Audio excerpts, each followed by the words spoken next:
Do you believe in pull ups? As a DJ, a former DJ, I believe in pulling things up, because when something, when the music sounds nice, you just want to play it again and again and again. But what I'm about to pull up is not something nice, but because there's a miscarriage of justice in this story I'm about to share with you, and also because there's a lack of support from the Black community for the participants involved in this story. I want to pull up this story again and again and again until we see the Black community come together and support a sister, a brother, not just someone that's related to us by blood, but by this, a brother and a sister. You done know. So last Friday, I attended the Mothers Come Together event in downtown Toronto, and I heard a wonderful lady speak. Her name is Anne Marie White, whose son, Jamal Francique, yeah, Jamal Francique, was shot in the back of his head by the Peel Region Police. They claim it was self defense.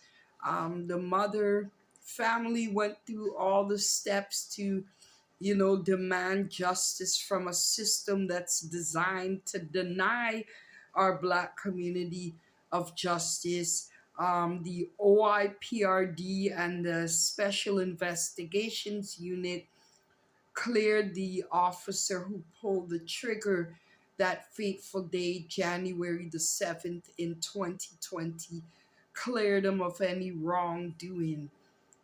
So definitely this was a miscarriage of justice. Well, I want to join in the movement to see that there's justice for Jamal Francique. You don't know. I'm going to let you hear his mother speak. I was able to record her soul felt testimony of the injustice against Jamal Francique. So take a listen, take a look. You done know. It's been just over a year, but now the SIU has released its report into the shooting death of 28-year-old Jamal Francique. The SIU has determined there are no grounds to charge the officer involved in his death, something the family's lawyer says goes to show that the system is broken and favors police. My name is Anne Marie White, mother of Jamal Francique. I appreciate you all coming out tonight to support us. So just briefly, without going into details, because I'm not a good public speaker, but I'm going to try. So on January 7th, 2020, I got home early from work and my son Jamal was outside. Jamal left behind two beautiful children, a boy and a girl. And he had just gotten home. So what happened was got himself in some trouble, and I could say right now that a charge doesn't constitute guilt because Peel Police became judge, jury, and executioner for my child. My son was the most beautiful thing. I never knew what love was until I had Jamal, and I never knew what pain was until I lost him. And so on January 7th, my son went to pick up his kids from school, and apparently the Peel Police had him under surveillance because I was his surety, and at the time, my husband was also his surety. So Jamal was only allowed to leave home because he had conditions to go to school, to go to work, medical, lawyer, and so on.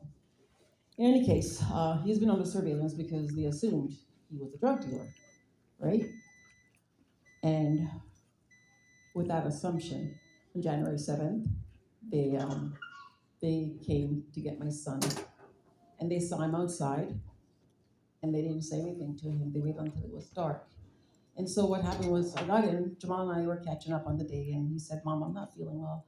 I'm gonna go take a shower and play some video games. And I'm like, okay. I had a gift card from work, a McDonald's card. He loved McDonald's. So He took it. I'm like, so I gave it to him, and he's like, okay, thank you, mommy. I'll take the kids for breakfast when I'm taking them to school. And obviously, that never happened because his dad called him to go to the hospital. Jamal's grandfather died after Jamal. He was on his dying bed. His dad called him to come go to the hospital. Jamal never said goodbye to me. Our last conversation was in that kitchen because he left. I was online working. I didn't know my son left because every time my children, I have two boys, well, and every time they left the home, it was "Mommy, love you," and be safe. I always tell them that. I never got to say that to Jamal because he left. And I got a phone call from my husband asking me why is our complex surrounded by police. And I said, oh crap, we have black boys. If my complex is surrounded, I gotta check out my kids. I ran upstairs and my younger son, Brian Jr., was playing video games. And I'm like, where's your brother? He said, he's in the basement, Mom. I ran to the basement, he wasn't there. So I knew it was my child because I kept calling him and his cell phone, he kept going to the machine. I ran outside and the place was literally surrounded by emergency vehicles. And I saw a vehicle that's crashed into a wall and I recognized the vehicle. And so I wasn't allowed to go over, but I asked an officer to tell me, give me the plate and tell me that's not an Acura.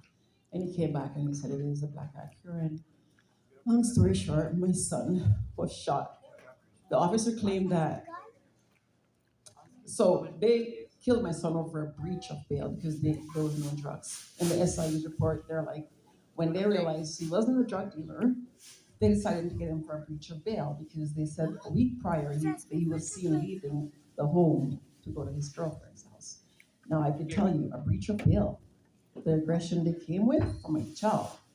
But what I will never accept is the fact that they said my son tried to run them. They approached my son in the dark.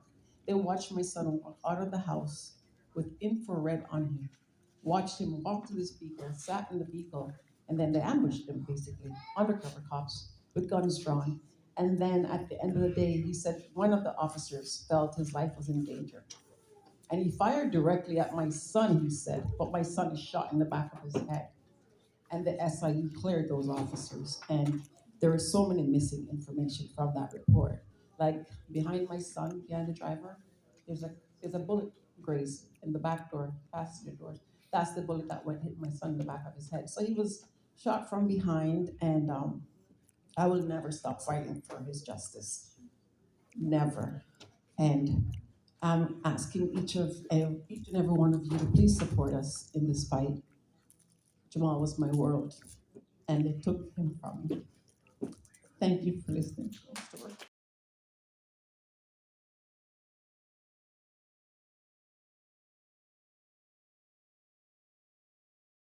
So right now, today, the date is February the 8th.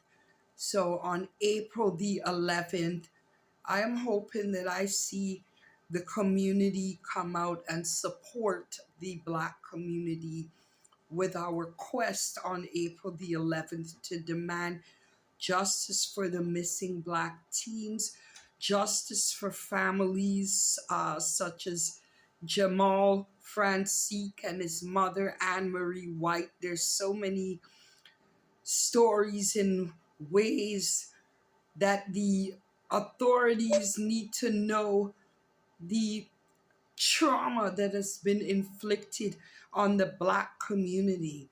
And the only reason why the Canadian government does not take action in implementing anti Black hate laws in this country, either they don't know, so we're going to let them know on April the 11th at 1 o'clock at the Legislative Assembly grounds of Ontario on April the 11th at 1 o'clock.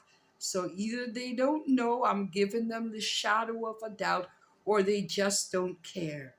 If they don't care, we as a community has to care. We as a community has to stand with mothers like Anne Marie White and the mothers of the missing teens here in Ontario and outside of Ontario, because I'm seeing missing Black teens in Montreal and all over the place. It's time we stand together, not as a separate entity.